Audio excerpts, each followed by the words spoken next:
Voici le GV70 électrifié, la variante électrique du VUS GV70 de Hyundai.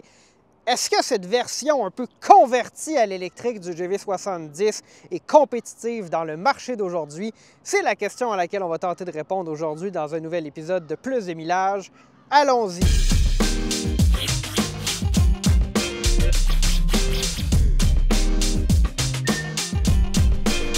Le GV70, c'est une bibite un peu étrange, puisque c'est un véhicule qui existe à la fois en variante thermique et en variante électrique. Mais on n'est pas à la mode là, ici là, de chez Chevrolet où il y a un Equinox et un Equinox EV, c'est deux voitures complètement différentes. Non, c'est vraiment la même voiture qui, de ce que j'en comprends ou de ce que j'ai pu lire, est bâtie là, sur une variation ou une modification de la plateforme EGMP.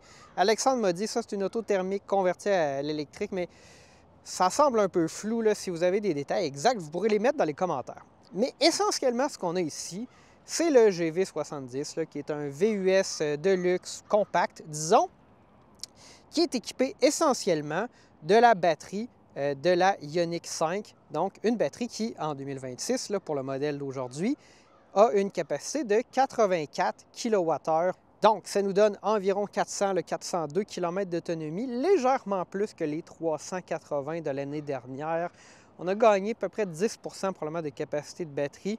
Ça ne se traduit pas par 10 exactement là, de gain d'autonomie, mais quand même une autonomie qui maintenant entre dans les 400 km.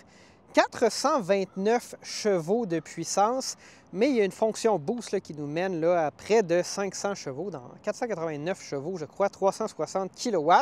Donc, quand même beaucoup de puissance sous le capot, en théorie du moins. On va en discuter là, dans l'essai routier, à savoir est-ce que c'est vraiment impressionnant parce qu'il y a toutes sortes là, de voitures qui ont toutes sortes de performances, puis des fois, la puissance en chevaux, ça ne se traduit pas nécessairement par des accélérations si impressionnantes. Où est-ce qu'il se situe ce véhicule-là dans le marché? C'est une catégorie assez floue, hein, des VUS compacts de luxe, électriques. Peut-être qu'on pourrait considérer le Cadillac optique là-dedans. Je ne l'ai pas encore essayé. Je vais avoir la chance de l'essayer relativement bientôt. Et cette catégorie-là, bon, elle part là, de relativement bas dans le marché. Elle monte vers des véhicules comme celui-ci qui coûte 90 000 $. La Cura ZDX, ça tombe un peu là-dedans. Il est abandonné d'ailleurs. Et ça monte là, jusqu'au Porsche Macan EV que j'ai eu la chance d'essayer il y a quelques mois, qui était très impressionnant. Mais bon, une catégorie là, assez élastique. Difficile de trouver quels sont exactement les compétiteurs parce qu'on a une plage de prix là, qui est assez grande dans la catégorie. Le GV70, c'est un véhicule qui a une allure un peu coupée, fait que c'est un peu difficile d'en connaître le format exact. Je pense que c'est un peu plus gros que le GV60 et définitivement plus petit que le GV80 qui n'est pas électrifié, là, que j'ai eu la chance d'essayer.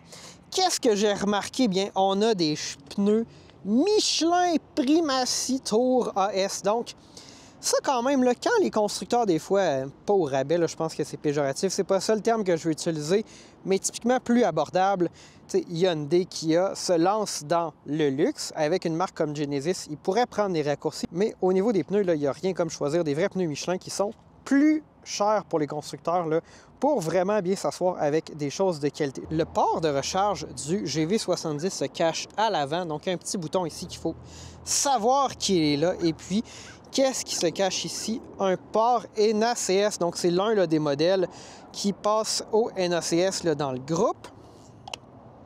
On referme ça ici. Je ne sais pas ce que vous pensez là, du placement dans la grille comme ça. Quelques véhicules Hyundai, bien sûr le Kia Niro là, et le Hyundai Kona là, où c'était placé à cet endroit-là.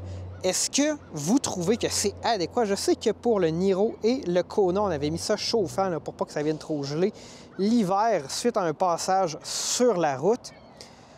On va ensuite se diriger à l'intérieur. Donc, on est accueilli là, par la version la plus luxueuse ici, Prestige, qui est équipée d'un intérieur crème avec des accents là, de bleu qui nous rappellent l'extérieur. Généralement, j'aime pas ça, mais cette semaine, ça m'a pas dérangé. Donc, quand même surprenant, là, mais c'est tombé même dans mes goûts. Nous avons un combiné d'instruments entièrement numérique avec un écran de 27 pouces, je crois. Et ce que je voyais là, dans la missive de presse, c'est que cet écran-là là, est nouveau, donc probablement qu'il est plus grand là, que ce qui était présent l'année dernière.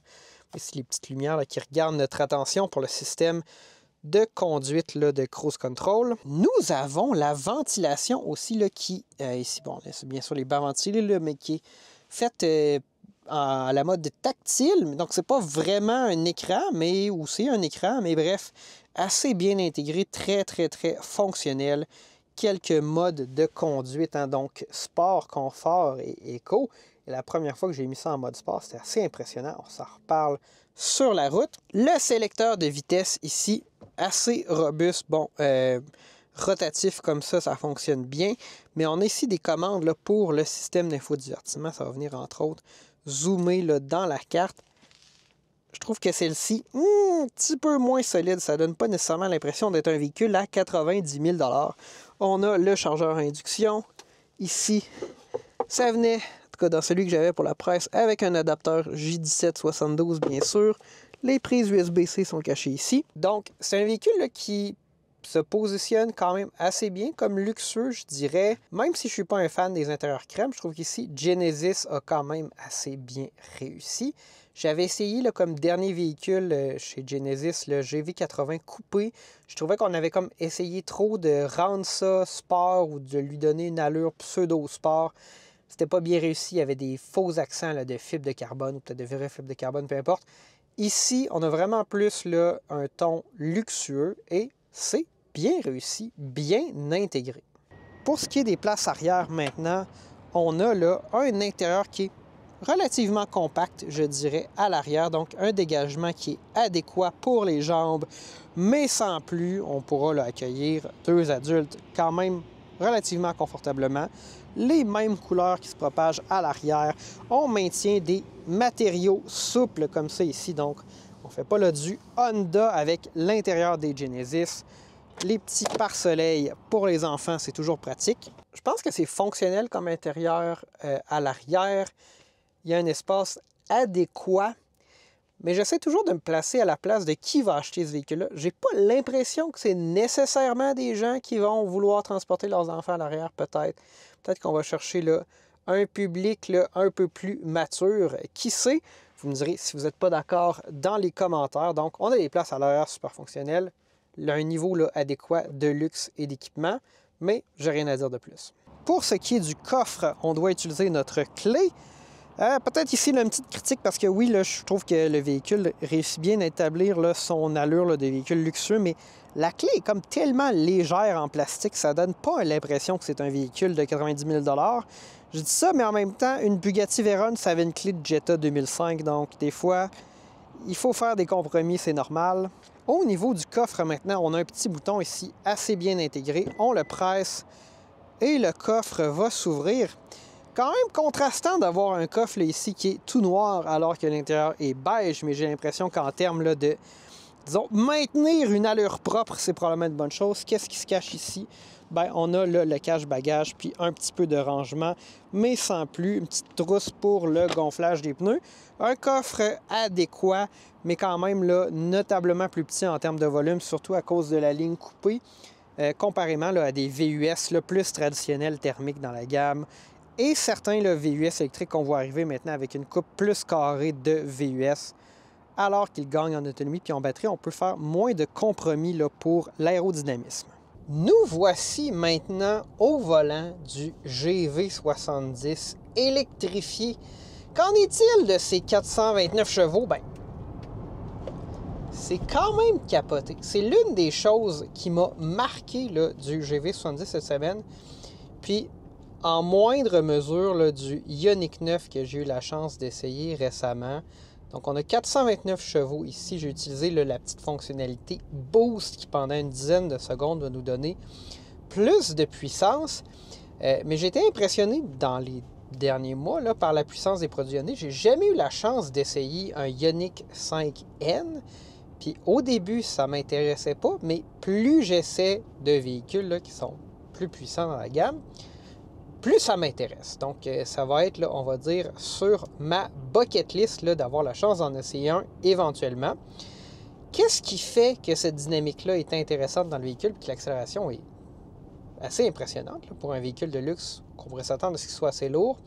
Mais je crois que la masse, là, le fait que ce véhicule-là soit relativement léger, ça aide vraiment beaucoup. Donc, 2270 kg. Là, quand je publie des statistiques comme ça, j'essaie toujours d'avoir les bonnes affaires parce que des fois, je me trompe et vous me tapez sur les doigts. Donc, trouvez sur le site de Genesis 2270 kg. Comment ça se compare? C'est certainement plus lourd qu'un Tesla Model Y là, qui serait sous la barre des 2000 kg. Mais ça se compare quand même avantageusement à d'autres VUS électriques de luxe qui vont régulièrement là, dépasser les 2500 kg. Je vais donner un exemple peut-être un peu exagéré. Une Porsche Taycan, ça pèse quelque chose comme 2,8 tonnes, 2,7 tonnes. Donc, relativement léger. Alexandre conduisait un Cadillac Escalade IQ cette semaine qui pesait plus de 4 tonnes, près de 10 000 livres, quand même assez incroyable. Donc, on a beaucoup de puissance. Donc ça, à ce niveau-là, c'est bien. Au niveau de l'autonomie, j'ai pas eu la chance là, de faire un défi 500 km cette semaine. C'est pas un champion de l'autonomie, donc la recharge rapide est au rendez-vous, mais pas un champion de l'autonomie, donc ça dépend là, de vos besoins à ce niveau-là. Généralement, je suis un fan de la conduite à une pédale, mais je sais pas, j'ai pas réussi à m'habituer à celle du GV70 cette semaine. J'ai l'impression qu'il faut que j'appuie vraiment trop loin sur l'accélérateur pour commencer à avoir de l'accélération. Donc, on va dire la plage d'opération de cette fonctionnalité à une pédale-là, juste pour moi, ça ne me convient pas, mais ça pourrait bien sûr vous convenir. Donc, je l'ai juste là conduit cette semaine en mode niveau 3 avec le maximum là, de régénération sans tomber dans la conduite à une pédale. Le système de son performe aussi assez bien, donc ça a été agréable. L'affichage tête haute est aussi là, assez bien, assez fonctionnel. Donc ça, c'est... Bon, plus Alexandre et moi, on a la chance d'essayer des véhicules qui en sont équipés, plus c'est agréable, mais c'est pas non plus une fonctionnalité qui me manque. J'aime le fait que le tableau de bord soit vraiment super bien intégré. Je pense qu'au niveau des impressions de conduite, là, la conclusion que j'aurais, c'est que le Genesis GV70 électrifié, il se positionne là, comme un VUS de luxe, VUS compact intermédiaire de luxe. Et les sentiments que j'ai là, en le conduisant, le niveau de raffinement, le fait que les sièges m'enserrent là, quand je me mets en mode sport pour m'empêcher de glisser, toutes ces choses-là, bien, c'est digne là, d'un VUS de luxe dans sa catégorie de prix. Donc, j'ai aucun commentaire négatif à faire à ce niveau-là pour Hyundai, puis on va revenir là, sur l'autonomie dans la conclusion. La conclusion va vous arriver dans un format un peu différent. Là, il y a eu des petits problèmes au niveau des micros là, qui ont décidé de faire des moyens de pression cette semaine. Donc, la conclusion, on va vous la présenter dans ce format un peu différent aujourd'hui. Tout ça pour dire que j'ai bien apprécié ma semaine avec le GV70. J'ai trouvé que même s'il fait partie d'un segment auquel je pense pas régulièrement, celui des VUS compact intermédiaires de luxe électrifiés, qui inclut toute une grande plage là, de modèles. Là, ça va du Cadillac optique au Porsche Macan, donc toutes sortes de gammes de prix. Pour ce qui est du prix d'ailleurs, c'est un véhicule qui se détaille à environ 78 000 $ dans sa version de base, 88 000 $ pour la version qu'on essaie aujourd'hui. À quoi ça ressemble? Bien, le ZDX qu'on a essayé l'année dernière se détaillait aussi 90 000 $. Le Lexus RX 450H+, bon là c'est un PHEV, mais qui arrive avec un niveau d'équipement similaire, là, se détaillait 93 000 $. Donc c'est des comparables que je pourrais mettre sur la table. Il y en a plusieurs autres. C'est une catégorie qui va jusqu'au Porsche Macan, qui est beaucoup plus dispendieux, bien sûr. Donc c'est vraiment un véhicule intéressant, beaucoup plus puissant et dynamique que ce à quoi je m'attendais. Au niveau du prix, je pense que ça se place à peu près où ça devrait être dans le marché.